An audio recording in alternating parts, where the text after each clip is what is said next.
Henry hadn't been well lately, so Sir Topham Hatt came to see him. "What you need, Henry," Sir Topham Hatt told him, "is an overhaul." "Yes, sir," agreed Henry. "Does that mean I'm to go away to Crewe again, sir?" Sir Topham Hatt laughed. "Not this time," he said. "You won't believe this, Henry, but these days, the people at Crewe couldn't do the kinds of repairs that you need." Henry stared, and Sir Topham Hatt laughed again. "Don't worry," he said. "We can do everything at my works. All I have to do is get you there. If James takes the express tomorrow, you can go with him, do what you can to help, and you can go to the works in style." Henry told James that night. "Help me," snorted James. "I don't need help. I can pull the express by myself, thank you. Overhaul indeed. 2 engines on 1 train is an overhaul, if you ask me." But Sir Topham Hatt had already made the arrangements, so there was nothing James could do about it. Next day, James backed onto the coaches at the big station. Henry followed and was coupled in front.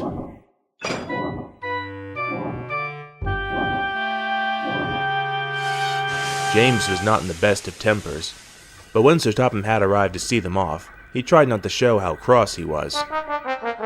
"Good luck, Henry," said Sir Topham Hatt. "The people at the works know what to do, so you won't be there too long. James and Bear will take turns with the express when Gordon is busy." The express only stops once during its long journey, and that's at the workstation. Because of his leaky smokebox, Henry couldn't help very much, but he saved his best effort for when they reached Gordon's Hill. They raced up it faster than they'd ever done before.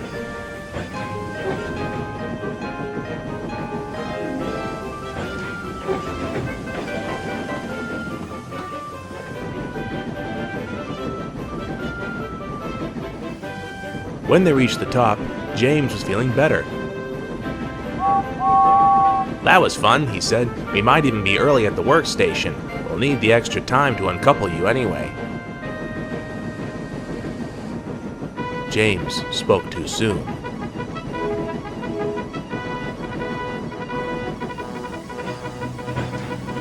They had just crossed the viaduct when Henry felt something wrong with one of his wheels.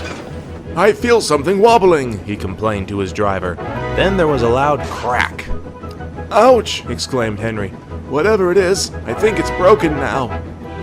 They were passing a station. Something hit the platform, and a brick flew past Henry's cab. It bounced off James's boiler and disappeared. "Ouch!" exclaimed James. "Henry might need mending, but he needn't throw his broken bits at me." Just then, James and his driver heard Henry whistling to warn them to stop.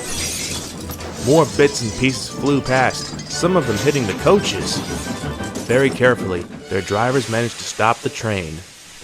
Then, while the conductor made sure that the train was protected behind, James's driver went to see if any passengers were hurt by the flying debris. No one had, but one of the windows was broken. Henry's driver and fireman inspected him. The damage was not hard to find.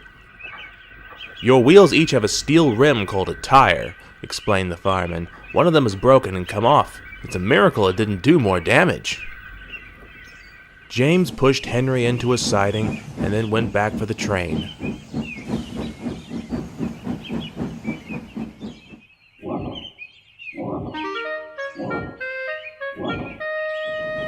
"An overhaul, is it?" grinned James as he passed. "Sounds as if you need retiring, you poor old thing."